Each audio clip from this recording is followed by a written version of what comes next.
Le patron, justement, le voilà. Il s'appelle Godfrey Nzamujo. On a réajusté ça. Ça sort maintenant. Mais il reste encore les petits grains. Maintenant, je connais ce qu'ils font. Donc, je vous contrôle. Ce n'est pas dans le bureau. Depuis le matin, je n'ai pas vu mon bureau. Mon bureau, c'est sur le terrain. C'est sur le terrain. Des œufs, du poisson, de l'ananas, mais aussi des engrais naturels et du biogaz en quantité industrielle. Et tout ça produit dans un seul et même endroit. C'est le rêve devenu réalité de Godfrey Nzamujo.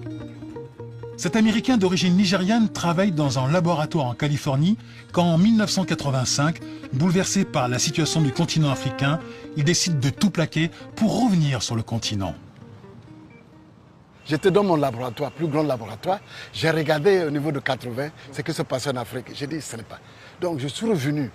Vraiment, mon papa m'a dit de revenir dans le continent d'origine.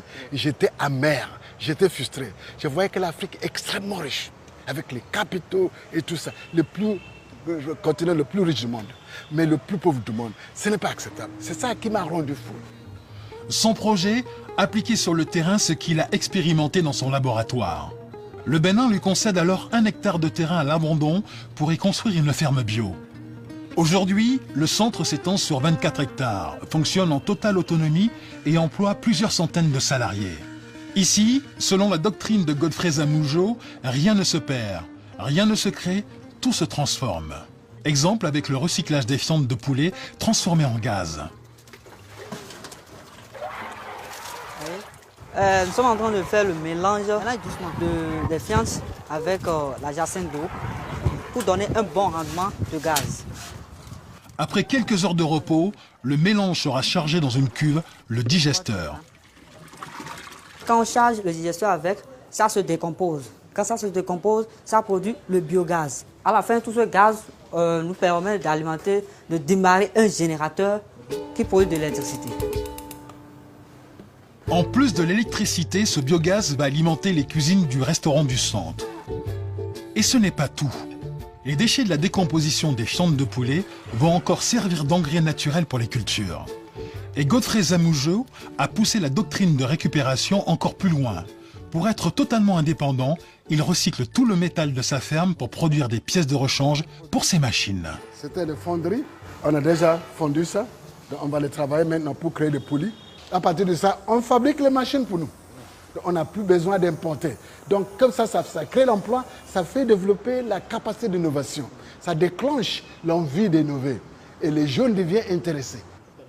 Grâce à cette ferme modèle, Godfrey est convaincu de posséder une solution au problème du développement.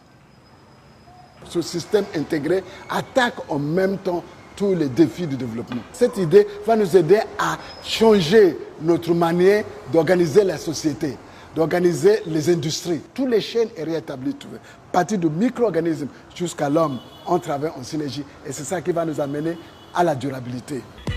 Selon son modèle, en quelques années, il a mis en place un réseau panafricain de fermes Songhai. 5 fermes existent à présent au Bénin, mais aussi une dizaine au Nigeria, le Libéria et la Sierra Leone ont suivi. Et pour promouvoir son modèle, Godfrey Nzamujo n'hésite pas à ouvrir ses portes au public. Sa ferme reçoit chaque année plus de 20 000 visiteurs. Des anonymes, mais aussi des officiels. Cette semaine, c'est la ministre des PME de l'artisanat du Congo qui est sur place. Ça va?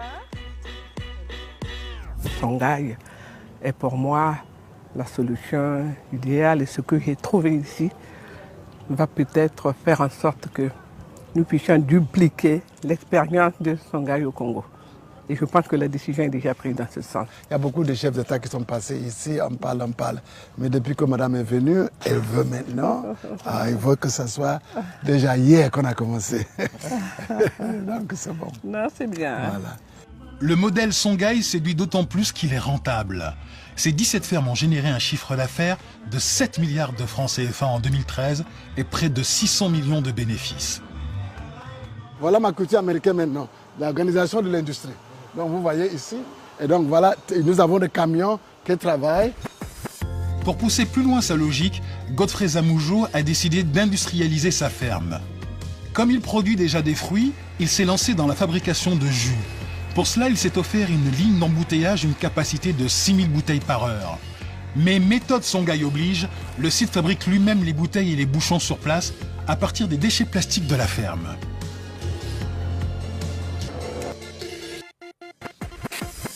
Bonjour, ça va? Convaincu qu'il est sur le bon chemin, Godfrey Zamoujou vient d'ouvrir la SLA, Songhai Leadership Academy, avec pour objectif de former 4000 jeunes cadres à la philosophie du centre. Il s'agit d'assurer la pérennité et le développement du groupe. Donc vous êtes à Songhai parce que vous êtes conscient de challenge, de défis de l'Afrique. Donc ce cours, c'est pour le préparer, pour être de véritables leaders socio-économiques, les entrepreneurs. Pour montrer que l'entrepreneur, c'est ça qui va sauver l'Afrique. Le rêve de Godfrey Zamoujou serait de créer dans toute l'Afrique des villes rurales vertes, à l'image de ce qu'il a fait dans sa ferme de Porto Novo. Pas impossible, puisqu'en 2008, Songhai a été promu centre d'excellence pour l'agriculture par les Nations Unies. Il projette de s'implanter dans une dizaine d'autres pays sur le continent.